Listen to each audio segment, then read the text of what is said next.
5 আগস্টের পর থেকে সাধারণ একজন মানুষ মানে তিনি ব্যবসা করতেন। ইতিমধ্যে আপনারা অনেকে এই ভিডিওটা দেখে ফেলছেন। তিনি দীর্ঘদিন ব্যবসা করত, গত 15 থেকে 16 বছর শান্তিতে বসবাস করছিল, কিন্তু 5 আগস্টের পরে চাঁদা দেওয়ার কারণে একবার চাঁদা দিছে, পরবর্তীতে আবার আসছে, আবারও চাঁদা দিছে, পরবর্তীতে তিনি তৃতীয়বার যখন চাঁদা নেওয়ার জন্য তাকে চাপ সৃষ্টি করছে, তিনি বলছেন যে আমার এখন বর্তমানে ব্যবসা ভালো যাচ্ছে না, আমার দ্বারা সম্ভব না, আমি আর চাঁদা দিতে পারবো না। আর এই চাঁদা না দেওয়ার কারণে, চাঁদা না দিতে ইচ্ছুক হওয়ার কারণে তার দোকানপাট ভাঙচুর এবং কি অগ্নিসংযোগ, তার দোকানের মালামাল সবকিছু লুটপাট করে নিয়ে যায়। দীর্ঘদিন তিনি দেশে থাকা অবস্থায় তিনি চেষ্টা করছিল আবারও একটা ব্যবসা প্রতিষ্ঠান আবার রেডি করার জন্য, কিন্তু তাও আবার বাধা দিছে বিএনপির নেতাকর্মীরা। এই ক্ষোভে, এই রাগে তিনি দেশ থেকে প্রবাসে পাড়ি দিয়েছেন। ইতিমধ্যে আপনারা সেই স্ক্রিনে ভিডিওটা দেখতে আছেন। পরবর্তীতে যখন ওই বিমানে যখন তার পাশে একজন যাত্রী ছিল, তার সাথে মনের দুঃখটা শেয়ার করতেছিল যে আমি অতি দুঃখে অতি কষ্টে এই বাংলাদেশ থেকে চলে যাচ্ছি প্রবাসে। আমি একজন ব্যবসায়ী ছিলাম, আমি চাঁদা না দেওয়ার কারণে বিএনপির অত্যাচারে আমি দেশ থেকে চলে যেতে বাধ্য হচ্ছি। আর এটা শোনার পরবর্তীতে বিএনপির এক নেতা ওই বিমানে ছিল, তিনি সেটা শুনে তার উপরে হামলা করে। ইতিমধ্যে আপনারা স্ক্রিনে দেখতেছেন।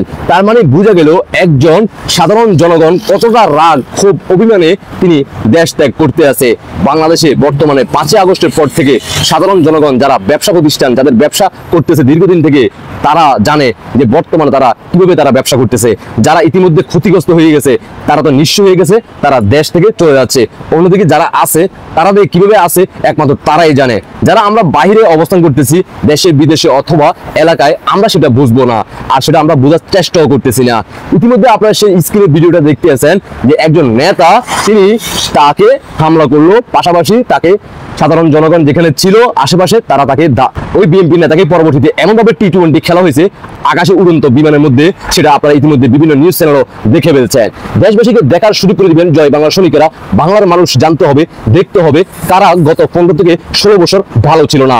মাননীয় প্রধানমন্ত্রী শেখ হাসিনা পুলিশ প্রশাসন দিয়ে বাংলাদেশের সাধারণ জনগণকে কতটুকু নিরাপত্তা দিয়ে আসছিল, এই ভিডিও দেখার পর আর কিছুই বলার বাকি নাই। ইতিমধ্যে আপনারা বুঝে গেছেন, যেখানে বাংলাদেশে স্থলভাগে আপনারা মারামারি, কানাগাড়ি, চাঁদাবাজি, টেন্ডারবাজি মব করেন, মাটিতে নয়, এইবার আপনারা উড়ন্ত বিমানেও আপনারা মানুষকে মারার পরিকল্পনা এবং কি তাদের উপরে হামলা করাও শিখে গেছেন। বুঝতে কি আর বাকি রইল ভবিষ্যতে কি হতে যাচ্ছে? এখনো সময় আছে। আপনাদের দৃষ্টি আকর্ষণ করে বলবো, সাধারণ জনগণ যারা ব্যবসায়ীরা আছেন, আপনারা 2009 সালের পূর্বের বাংলাদেশ কেমন ছিল সেই ভিডিও চিত্র কিন্তু ছিল না, কারণ তখন বাংলাদেশে মিডিয়া ছিল না। একটা মিডিয়া ছিল সরকারি, বাংলাদেশ ডিজিটাল ছিল না, সবার হাতে স্মার্টফোন ছিল না, এই জন্য কিন্তু সেই প্রমাণগুলো ছিল না। আর মাননীয় প্রধানমন্ত্রী শেখ হাসিনা ক্ষমতা আসার পরবর্তীতে যখন ডিজিটাল বাংলাদেশ করছিল, সবার হাতে স্মার্টফোন আসার সুযোগ পাইছিল, কারণ মাননীয় প্রধানমন্ত্রী শেখ হাসিনা বঙ্গবন্ধু স্যাটেলাইট যখন মহাকাশে পাঠিয়েছে, তখন থেকে বাংলাদেশের সাধারণ জনগণ সবাই স্মার্টফোন ব্যবহারের সুযোগ পাইছিল। আর সেটাকে পুঁজি করে যখন মাননীয় প্রধানমন্ত্রী বলছিল আপনাদের হাতে যে স্মার্টফোন এটা কে দিয়েছে, আর সেটাকে তারা টোল করে বলছিল আমার টাকা দিয়ে আমি মোবাইল কিনছি, কিন্তু শেখ হাসিনা বলতেছে শেখ হাসিনা নাকি মোবাইল দিছে, মানে এটা সাধারণ জনগণদেরকে বোঝানোর চেষ্টা করছিল।